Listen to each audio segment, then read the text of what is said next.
the masses take his part, believe the lie to chill their hearts. They'll know the time has come to seal their fate. Those who cling to the cross will refuse and pay the cost. God redeems his own from the sea of hate.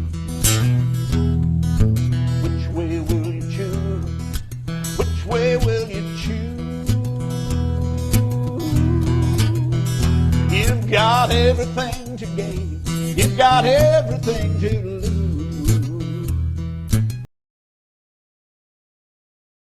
Health Organization is moving forward to revise international regulations in response to the COVID-19 pandemic.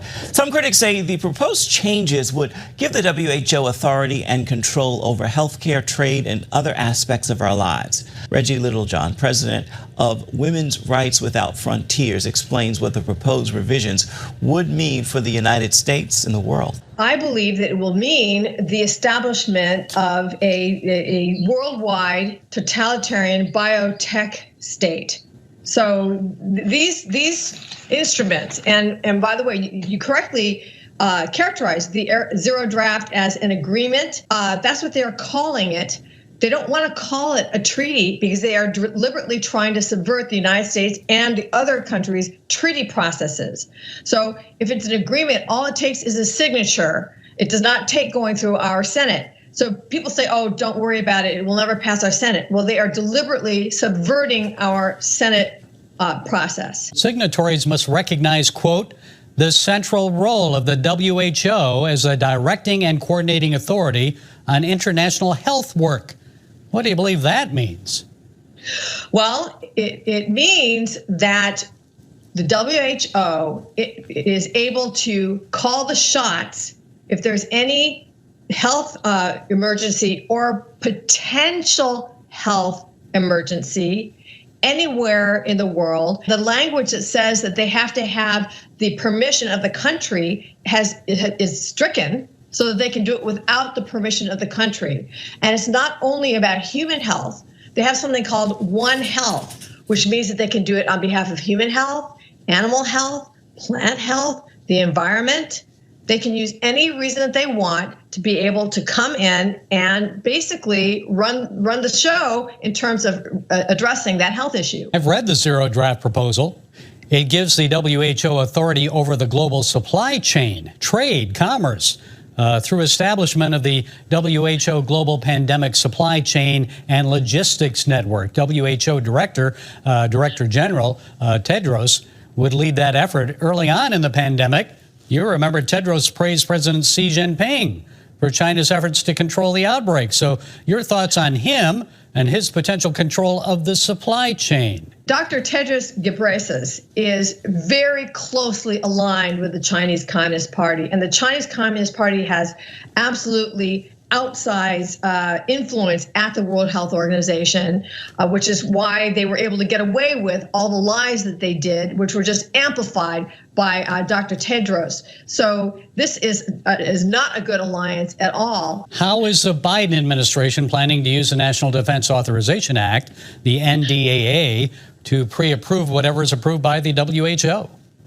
This is something that just came to my attention on Friday from an international law expert, that this National Defense Authorization Act, which was rammed through at the very end of the last Congress, contains within it something called the International Pandemic Preparedness Act. And I think most people in Congress don't even know about this. That act contains a loophole in it, which he argues, and I agree, makes it that whatever the World Health Organization passes is automatically made law in the United States, again, subverting our Senate.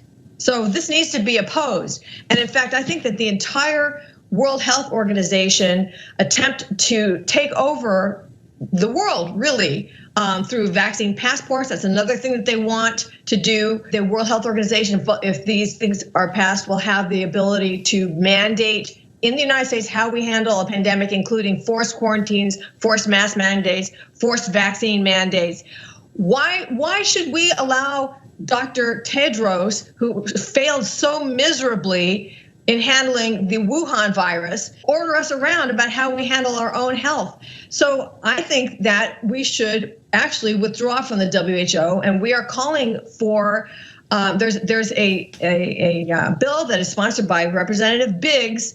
And there's also a debate right now about raising the debt ceiling. I think that anyone who believes in freedom in the U.S. Congress should condition raising the debt ceiling on U.S. withdrawal from the World Health Organization. I believe that it will mean the establishment of a worldwide totalitarian biotech state.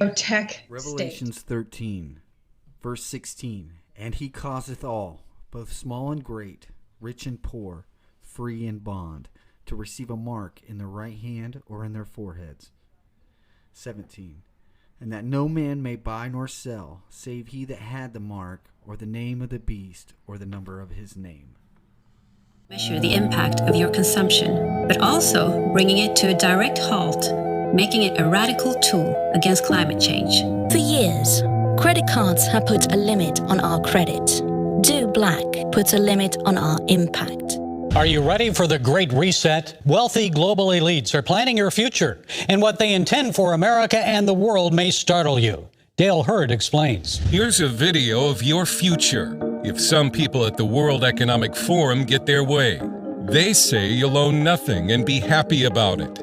Energy will be green, rationed, and expensive, and travel will be restricted. Even your diet will be controlled, and currency will be digital. This left-wing dystopian dream is called the Great Reset, and you're supposed to be excited about it. The Great Reset has been labeled a conspiracy theory, and even sounds like a conspiracy theory. But everything we know about it comes from the global elites themselves, who have been quite open about it. This is not a conspiracy theory. This is a well-documented movement among many of the world's most powerful people. Justin Haskins is a leading authority on the Great Reset. Fundamentally, this is a radical and complete transformation of everything that we do in our society to control people's behaviors, to control businesses, and to move society in the direction that you want to move it. It will change the way businesses are evaluated. It'll coerce businesses to pursue left-wing causes. The Great Reset was unveiled at the World Economic Forum in Davos, Switzerland, where many of the world's most powerful people go to offer solutions to the world's problems. And the World Economic Forum sees the coronavirus pandemic as a historic opportunity to change the way the world operates. Their solution is essentially global socialism. Throw in something called the Fourth Industrial Revolution, in which technology is supposed to radically change the way we live and work. Klaus Schwab is the founder of the World Economic Forum. What the Fourth Industrial Revolution will lead to is a fusion of our physical, our digital, and our biological identities. It has the support not only of world leaders, but of global corporations like MasterCard and BP, brought to you by people who think they know what's best for you. Giving, the elites, the technocrats in society, the most educated people, the ability to manipulate society, pull the levers in society, and manage and manipulate society so that it's, in their minds, perfect. English journalist and author James Delingpole. You'd be amazed by how many world leaders are on board with this globalist plan, even people that claim to be conservative. This is worse than Nazism. This is worse than communism. This is worse than fascism. These guys are planning on taking over the whole world. John 15:18 through 21. If the world hates you, you know that it hated me before it hated you. If you were of the world would love its own. Yet because you are not of the world, but I have chose you out of the world, therefore the world hates you. Remember the word I said unto you. A servant is not greater than his master. If they persecuted me, they will also persecute you. If they kept my word, they will keep yours also. But all these things they will do to you for my name's sake, because they do not know him who sent me. Merrick Garland has presided over the most aggressive attack on civil liberties, and in particular an attack on the practice of traditional Christianity that any living American has seen. Now, Garland would never say that in public, of course. That would be too straightforward. His approach is feline, not canine. Every word is a weasel word. Under sustained questioning, the real Merrick Garland emerges, and it is filthy and dishonest. Here he was in the Senate yesterday, facing off against Mike Lee of Utah. DOJ has announced charges against 34 individuals for blocking access to or vandalizing abortion clinics. And there have been over 81 reported attacks on pregnancy centers, 130 attacks on Catholic churches since the leak of the Dobbs decision, and only 2 individuals have been charged. So how do you explain this disparity? We apply the law equally. I will say you're quite right. There are many more prosecutions with respect to the blocking of the abortion centers, but that is generally because those actions are taken with photography at the time during the daylight, and seeing the person who did it is quite easy. Those who are attacking the pregnancy resources centers, which is a horrid thing to do, are doing this at night in the dark. In case you didn't follow that, we quote, apply the law equally. We just can't, for some reason, manage to investigate crimes that occur after dark. It's the sundown rule, well known in legal circles. It's hard to believe that Merrick Garland actually said that in a Senate hearing until you remember that, of course, he will say anything, and he does. We're not persecuting Christians, he'll tell you. Then he'll send the FBI after Mark Houck. Houck is a pro-life lay preacher who was praying outside an abortion clinic when a pro-abortion extremist harassed his 12-year-old son. So as any father would, Houck shoved the man out of his son's face. That's what happened. It was not a crime. We know that because no local prosecutor pursued it. And it is certainly, without question, not a federal felony to push a lunatic out of your 12-year-old son's face. But under Merrick Garland, it is now a felony. Almost a year after that happened, Garland sent armed men to arrest Mark Houck in front of his family. On September 23rd, about 6:45 in the morning, that's when those 20 so-called agents, full SWAT gear, heavily armored vests, ballistic shields, helmets, battering ram, banged on my door. Yesterday, Josh Hawley asked Garland to explain that behavior, the utterly indefensible totalitarian behavior. And Merrick Garland, of course, in his soft-spoken way, was delighted to defend it. Let's take a look at the hardened criminals that your Justice Department sent these armed agents to go terrorize on that morning. Here they are at Mass. Here's the 7 children with Mr. Houck and his wife.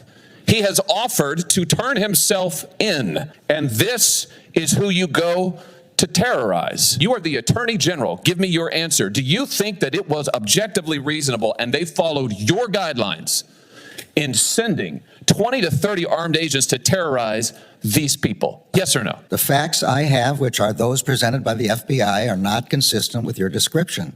So you think it was reasonable? I'm saying the facts are not as you describe.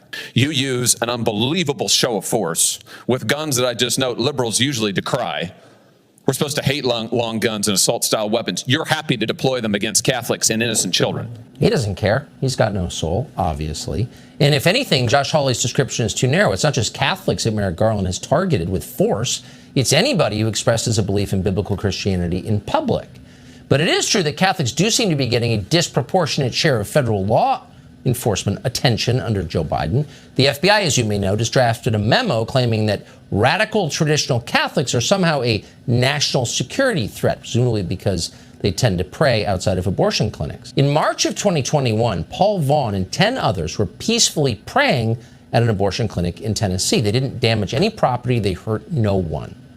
More than a year after they dared to do that, to pray, Merrick Garland sent the FBI to terrorize Vaughn and his 11 children at their home. But if you're not going to let me, then I'll just... No, I want to know why you were banging on my door with a gun.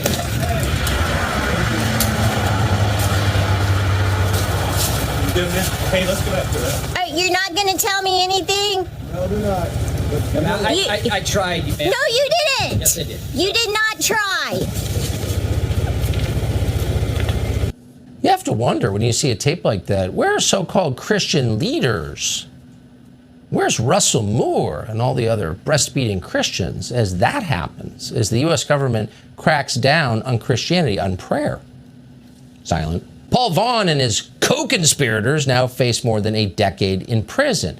Meanwhile, just in case you want to know what the scale is for punishment, the Department of Justice under Joe Biden let half the rioters go who tried to torch a courthouse in Oregon. No charges whatsoever. Of 99 cases that the Portland U.S. Attorney brought over that courthouse siege for crimes like assaulting federal officers and civil disorder, more than 47 were dropped by DOJ. The most serious penalties for most of the defendants who pleaded guilty turned out to be community service. So the DOJ under Merrick Garland absolves Joe Biden voters of actual terrorism while doing everything they can to terrify, humiliate, and destroy people who pray in public. They're targeting specifically anyone who is religious, humiliating them in front of their children. Now, why are they doing this? Because on some level, all governments hate religious people because it's competition. And revolutionary governments, totalitarian governments, go after religious people first. It happened in the French Revolution, happened in the Bolshevik Revolution, and it's happening now. That's why parents who dare to complain about their children being sexually indoctrinated and openly sexualized are attacked, in some cases by the DOJ. Again, you can see why. Young people raised to believe that God is in charge are much harder for the government to control as they grow up. They won't worship the government. But by contrast, if a child is raised to be a narcissist, someone who thinks, well, I can change my gender, he will grow up confused, weak, and reliant on the people in charge of the state. It's a very simple principle. It's why the Maoist government went after Tibetan monks. Anyone who sincerely believes in God is a threat. And that is the measure of a free country in the end. Are you allowed to believe that there's an authority higher than the people in charge of your government? That has always been the hallmark of America, religious liberty. It's in the First Amendment. But in Canada, of course, that's all disappeared. Canada has now become an atheist totalitarian state with amazing speed. And in Canada, it's now a crime to object to sexualized drag shows for children. You're not allowed to say a word. Late last month, a pastor in Calgary was violently thrown out of an all-ages, in other words, for children, drag queen story hour for daring to object to the sexualization of children. Watch this. We are now calling the police. We have the police coming, so it is your choice to leave or deal with the police. So that's the video. That's what happened. Who committed the violence in that video? The guy on the ground was the pastor. Before we answer the question, some context will remind you that in Canada, showing any disloyalty at all to the Trudeau government could get your bank account frozen and your truck seized. So maybe you're not surprised to learn that that man on the ground, whose name is Pastor Derek Reamer, who showed profound disrespect for Justin Trudeau's ongoing efforts to sexualize children and mutilate the genitals of children, woke up yesterday to the police banging on his door and telling him he was going to be arrested. Why are you showing up at my home? Because this is where you live, right? Yeah, you guys could call me. Yeah, we could. So what was that? You could have called me. I've been trying to. When? This morning. We need to talk about what happened on the weekend this evening, right? Why do we need to talk about it? Because you're going to be arrested for it and charged. Okay. So we can go deal with it this morning, or I can just put warrants out for you. Charged with what? Mischief and causing a disturbance. Where are all the professional Christians? You have to wonder that again. Where's David French and Beth Moore and Tim Keller and all these people who are defending Christianity as actual Christians are being arrested for being Christians? Not a word. Well, today, Pastor Derek Reamer confirmed that a warrant was out for his arrest for hate crimes, and he was right about that. He was not overstating it, because this afternoon, he was literally arrested. And 270 in custody. Is there a reason you're blocking me from using the sidewalk? Obstruction, they're working here. I'm not going to obstruct them. Do you mind if I ask you what he's being arrested for? Are you going to provide your identification? Pardon? Will you provide your ID? For you to answer the question? Yeah. Okay. Why is he being arrested? Yes, warrants. Warrants out for his arrest? This is what happens when we go against the drag. Wow! That doesn't look like the Canada you thought you knew. All Molson and sled dogs, or some stormtrooper in sunglasses won't answer a question before you provide your ID. And then the pastor, sitting in a car with bars on the windows, getting hauled away to jail for being thrown to the ground at Drag Queen Story Hour. How's it going, guys? I want to thank you so much for tuning in to our debut episode. We are also going to have a backup channel on Rumble that's also entitled Arise Mighty Men. Just in case things happen in the future, like we get banned for 3 days or whatever, we're still going to be pumping out content on there. So this video is really just a test run of really what we can do with our software. There's a little bit of a learning curve, I understand that. But we're so excited. As you see, everything that we bring to you is going to be brought to you from respected news sources around the world. Al Jazeera, MSNBC, CNN, Christian-based news, Fox News. We're going to break this stuff down with scripture. This channel is also going to feature sermons from where I worship at, which is Plum Street Bible Church, located in Wapakoneta, Ohio. And with that, we're hoping to grow our congregation, see more souls come to repentance and salvation through Jesus Christ. So hit that like and subscribe button, share it with your friends. Let's get the word of God out there together.